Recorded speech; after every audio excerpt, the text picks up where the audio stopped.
the Minnesota Wild podcast, presented by Acrisure. This is John Hynes, head coach of the Minnesota Wild.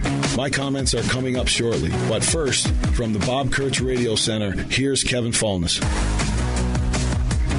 Around the net of Gustafson, now to Panarin. Panarin got away from Ross. He darts in left circle, through one of the back posts. They score. Trocheck, 24 seconds in. Rossi blew a tire. The Rangers get the extra point. Man, all of a sudden, the Wild are having their troubles past regulation. But once again, put a silver lining on that cloud. The Wild do get a point and jump back into the top spot, the top wild card spot in the Western Conference. They get a valuable point there out of New York. Kevin Fallness in the Bob Kurtz Radio Center. Out there in New York at Madison Square Garden, Tom Reed saw the Wild fall short once again past regulation. What happened to our magic past 60 minutes of hockey, Tom? All of a sudden, the Wild have dropped 3 in a row past regulation, twice now to the Rangers. Yeah, you're right, Kevin. You look at Minnesota, that's the 15th time they have gone to an extra session, whether it be on a 3-on-3 or whether it be a shootout. And right now the record is Minnesota 8 and the opposition 7. So Minnesota, that gap has really changed, and which is unfortunate for Minnesota. And 2 of those losses in overtime were against the New York Rangers. So you have to look at it. You know, look at 1 point. Hey, guys, at least we got a point, but we needed 2 is what we need. Well, now they have to get 2. There's no question that when they play against the Islanders, they should beat them. I say should. I hope I'm right in that regard, but we'll have to wait and see.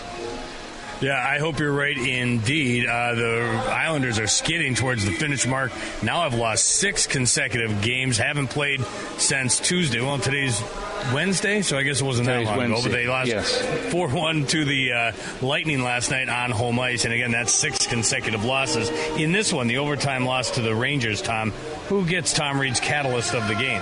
Well, a couple of guys I want to talk about, and certainly one of them is going to be Marcus Johansson. I thought he had a very strong game here tonight, and you know he picked up some points too, a goal and 2 assists. He was a +2 in this contest. He had 3 shots on net out of 4 attempts, and he was one of the guys. But I thought the guy that really stepped up in my mind was Boldy tonight. I was looking for him. He didn't get a goal, but he had an assist. He was a -2 in the game, but he played 19 minutes and 19 seconds. He had 12 attempts with shots on net, of which 4 found their mark. But I thought he had one of his stronger games. He was moving his feet, and when he moves his feet, he does a lot of good things happening. So those 2 guys are really the guys I picked out tonight. Sounds good, Tom. We pretty well previewed the Wild and Islanders. You're calling that a must-win for this Wild squad? I'm not saying it's a must-win, but it certainly would take some of the pressure off. I mean, there's a heavy load on the shoulders of these guys right now because they need to win some games, and they know it. When you look at Minnesota, it's one of those situations you want to win. Their last 5 games, they've gone 2-2-1 in that stretch. And, they're giving up a lot of goals also. This is a lot, 9 goals in this hockey game. When you get towards the playoff picture, usually the goals get shorter. They don't get longer with more goals. You get less goals. But right now, Minnesota's just got to find a way to put this one behind them and learn from it and go from there. All right, Tom, we will talk to you Friday night. All right, thanks, Kevin. Tom Reed out there at Madison Square Garden, where 17,492 saw the Wild fall short. They lose in overtime to the New York Rangers. We'll tell you more about this later in the postgame show, but yeah, Tom and Joe will be in New York on Friday to face off against the Islanders. I'll be at Treasure Island. We got a viewing party. Great opportunity to win some cool prizes. We got Wild tickets. We got concert tickets live from Treasure Island Resort and Casino from the Parlay Lounge. Come on down. Hang out with me. We're bringing the Bob Kurtz Radio Center on the road. Hopefully you'll join us on Friday. Cheer the Wild on to victory and get out of this mini little slump. When we continue, Joe O'Donnell's making his way down to the Wild locker room. We will also get you John Hynes' post-game comments. Wild fall short. They lose in overtime to the Rangers. You're listening to the post-game show. This is Wild Hockey presented by XL Energy.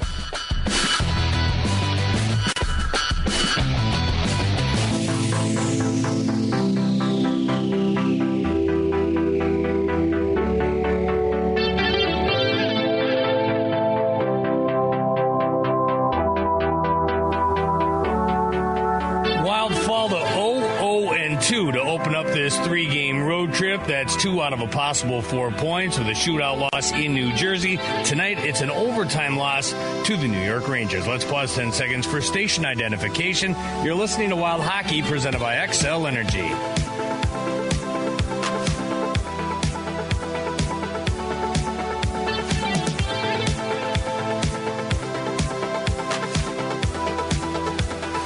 As is usually the case when we come up with our Toyota shift of the game, when the Wild lose past regulation, we don't worry so much about the overall end result when coming up with the Toyota shift of the game.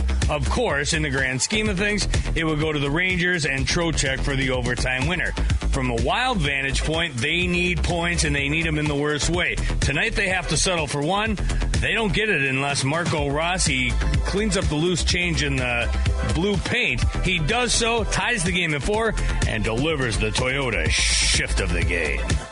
The Rangers, when they lead after 2, they a giveaway. Sorry, Tom, a backdoor pass. Boldy rang it off the goalpost. They score! Rossi ties the game. Don't be sorry. 22 seconds into the third, the Rangers coughed one up. Boldy in tight, I think hit the post, maybe the left pad of Shesterkin, and Marco Rossi needed that one. So did the Wild. It's 4-4. Yeah, in a game full of horrible turnovers, this one was disastrous for the Rangers in their own end. Rossi takes it and feeds it over to Boldy at the back door.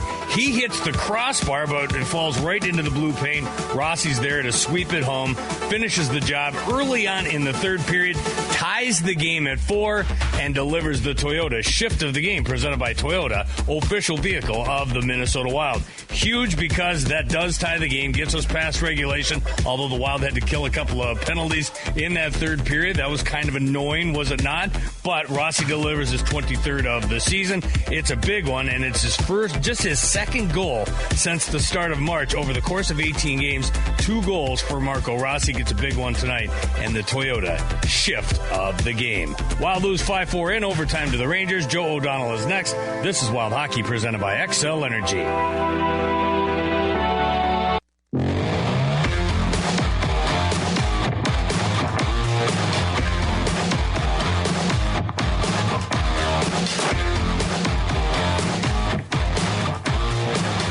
Wild end up losing tonight in New York. They fall in overtime. A former New York Ranger is Matt Zuccarello. He's addressing the media. Let's send you back out to MSG.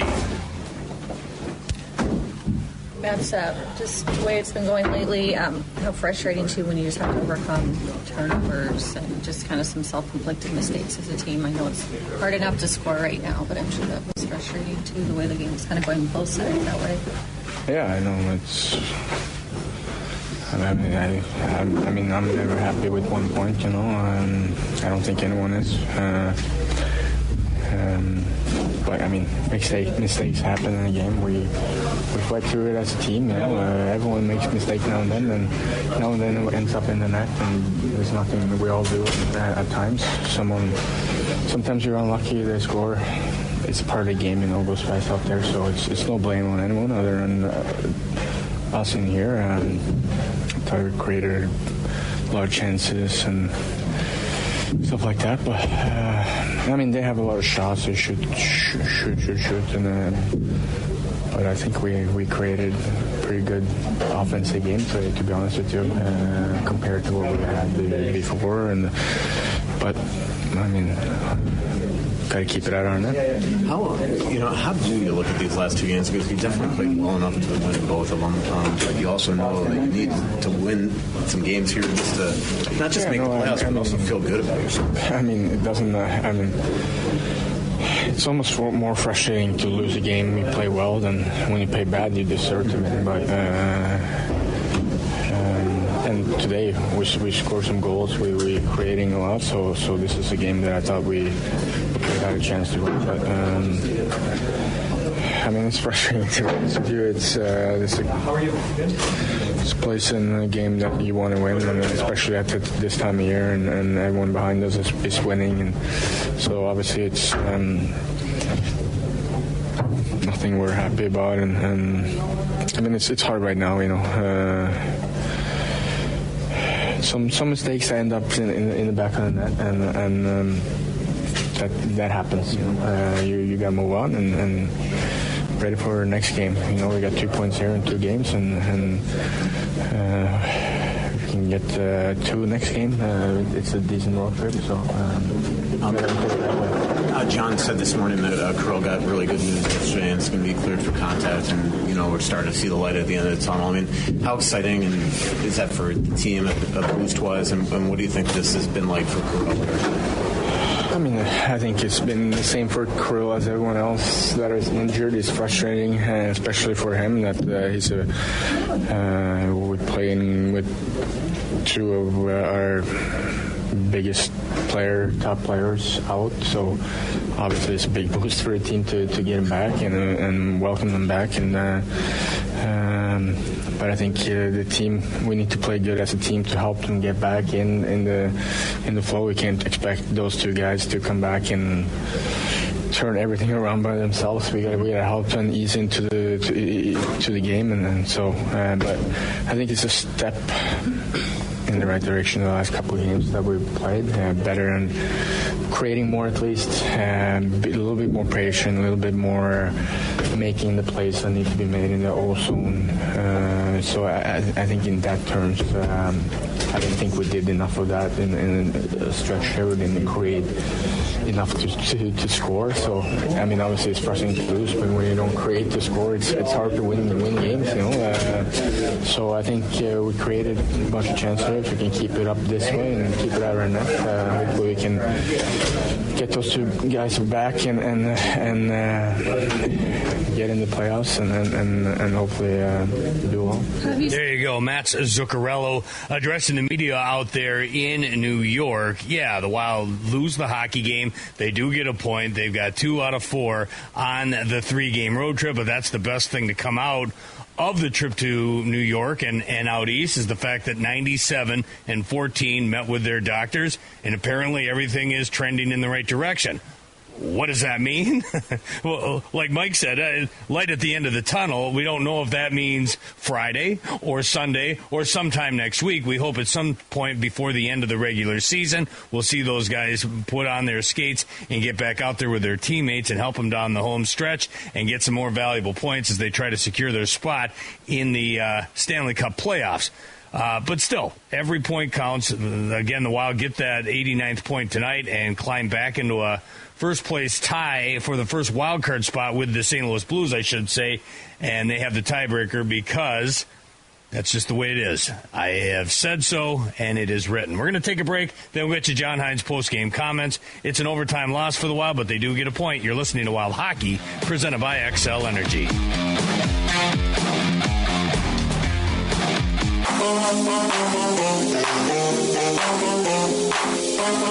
Wild lose in overtime to the New York Rangers. John Hynes is addressing the media. Let's get you right back out to Madison Square Garden. One of those weird games to digest that had a little bit of everything. You get those penalties killed in the third period, John, and it feels like you've got the game in your hand. You still get a big point. How do you look at this one? Yeah, I thought there was a lot of different things going on in the game, a lot of momentum swings and penalties and a lot of different situations. But I like the fact that we gave up that goal late in the second and came out strong in the third, which obviously was important to score right away. And I thought our penalty kill did obviously a heck of a job when called upon in the third, which is important. So again, it was a hard fought battle. I thought it was two emotional teams. I thought there were some mistakes on our part. But I think the competitiveness and the battle level to push through was important for us. Was it hard to keep your composure in the last 10 minutes of the third while killing these penalties when you probably were feeling the play at the end of the second deserved a slashing minor, and you had a couple guys tripped on the power play yourself, and it just felt like this game could have unraveled if your kill really felt the pressure there? Yeah, I think it's important. You do feel those emotions, but I think it's important that you got to stay on task. And I think it's not it's about if you can stay focused and have the team stay focused. We had to kill the penalties, right? We couldn't do anything about the situation we were in and why we were in them. It was more making sure we were focused on what we needed to do to get out of it. Mm-hmm. Johansson really involved offensively. Nyquist gets his. Just what are you seeing maybe with their chemistry that they're developing, especially PK-wise? Yeah, I thought both those guys played really well. I thought Gus, was one of his better games. It was nice to see him and nice to get rewarded on the score sheet for sure. JoJo, I think, has been playing really strong for us for a while now, and tonight he was a big factor in the game. You get a shorty and you almost get two. I mean, just is that a sign of just how far things have come in the last month, maybe? Yeah, I just think the details are good on it. The guys are confident in it, and tonight the details were good. We won some faceoffs. We had good clears. We shared the puck when we could share it. We didn't just throw it away. I thought we did a good job on our forecheck, and then when it was called upon and they did get some pucks to the net, Gus made some saves for us. Yeah, for sure. I mean, this time of year is all about you got to win and you got to get points, and so for us it was two really hard-fought games. We knew coming on this trip that we were going to get these style of games. Everyone's competing. These three teams are competing just like we are for playoffs, and so this was going to be a playoff-style road trip. So to get points on the trip is important, but we got to find a way to get two on Friday. Totally understanding why you're having to ride Gus right now. In that with points being so important, but do you worry that he's going to wear out here as the season goes on before the playoffs, that he might need a break, even if you don't want to give him one? Well, we take it game by game, and as you said, it's not just it's a decision. There's a lot of things that go into the decision. It's the games. Sometimes it's the workload. Sometimes it's the off days. You have back-to-backs coming up next week, so it's a coaching decision. But you do take all the aspects into it. I talk with our goalie coach. I talk with our trainers. I talk with our strength and conditioning coaches, and make sure that we're doing the right thing, and in communication as well as with the players. So we'll just take it game by game. Mm-hmm. There you go. The head coach of the Minnesota Wild is John Hynes, addressing the media out there at Madison Square Garden after an overtime loss to the New York Rangers. We'll wrap things up, get you ready for not only the conclusion of the road trip, but a watch party coming your way on Friday at the Parlay Lounge in Treasure Island Resort and Casino. Full-blown preview of both next. This is Wild Hockey, presented by XL Energy.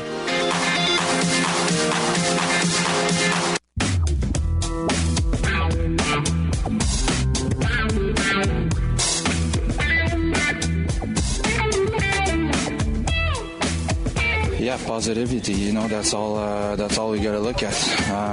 There's some big hockey coming up, and if we start being negative and seeing all the the little details that we didn't do right and being, like I said, just negative about it, we're not going to go anywhere. We just got to keep our head up and take all the good stuff. And there was a lot of good stuff. There was a good fight. They were on us to start the game. We battled back. We found a way to get that point, and that's a lot of positive. Freddie Gaudreau moments ago at Madison Square Garden following the overtime loss to the New York Rangers. Valuable points for both teams. The Rangers will take those 2 points and pull into a tie with Montreal for the final playoff spot in the Eastern Conference. Both have 79 points, the Rangers and the Canadiens. The Canadiens have the tiebreaker because they played one less game. Meanwhile, for the Wild, they have to settle for just one. It's enough to push them into the top wildcard spot in the Western Conference. And look at this. After 76 games, the Wild and Blues have the exact same record. The Wild have the tiebreaker. They have 33 wins in regulation, while the Blues have 30. So that's that. But those Blues are red hot. They've won 10 in a row. Still, those 89 points, 7 in front of Calgary, 8 in front of the Vancouver Canucks. The Flames and the Canucks currently on the outside looking in. Both goaltenders had their issues tonight. Gustafsson ended up with 34 saves. Igor Shesterkin ended up with 20. The tiebreaker goes to the home guy, the visitor, but our guy, Philip Gustafsson, the Gus Bus, will get the XL Energy big saves of the game, powered by XL Energy, proudly powering our great state of hockey with safe, clean, and reliable energy. Learn how they're making it happen by visiting XLEnergy.com. 3-point night for Marcus Johansson. Also scored his 4th shorty of his National Hockey League career. Matt Boldy, 9 points in the last 9 games. Both of them get Tom Reed's Catalyst of the Game, presented by Catalyst Supply Co. Building materials and install support. Boost boost your build. Wild 0-2 on the 3-game road trip. It'll conclude Friday night in New York against the Islanders. For the Islanders, as mentioned, they're skidding to a bad finish, currently mired in a 6-game losing streak and currently in 12th place in the Eastern Conference. Wild beat the Islanders in St. Paul on February 8th. 6-3 was the final in that one. That's 7 consecutive victories for the Wild over the New York Islanders. Pre-game at 6:15 Friday night. Puck drops at 6:30 on most of these same stations. Looking for something to do on Friday night? Join us in the Parlay Lounge at Treasure Island Resort and Casino. Prizes including Wild and concert tickets. We got all kinds of great things to give away. That's just the tip of the iceberg. Plus, Tom Reed's Hotline, live and in living color. Come down there, be a part of the broadcast, and you can tell your friends and family to listen on their radio dial. Should be a lot of fun. Come down, say hi, and cheer on your Minnesota Wild. Special thanks to Colin Landsteiner, Aaron Sickman, and even Dylan Daniel. For Joe O'Donnell and Tom Reed, I'm Kevin Falness. Enjoy your night. We'll see you Friday at Treasure Island as the Wild take on the Islanders on the Minnesota Wild Radio Network. You've been listening to the Minnesota Wild Hockey. He's in a load on Fleury. Bukestad made a move. Fleury made the save on his forehanded snapshot in tight. Join us next time right here for more Wild Hockey action. Squeeze loose, Boldy to Zuccarello, tapped up, Kaprizov, score! Wild Hockey is an exclusive presentation of the Minnesota Wild, the National Hockey League, and the Minnesota Wild Radio Network. For an extraordinary advantage in sports, you need a game plan. For an extraordinary advantage everywhere else, all you need is Acrisure. With a high-tech human approach to insurance, cybersecurity, and more, Acrisure helps you take care of what you care about. That makes winning easy. See what Acrisure's extraordinary advantage can do for you at Acrisure.com.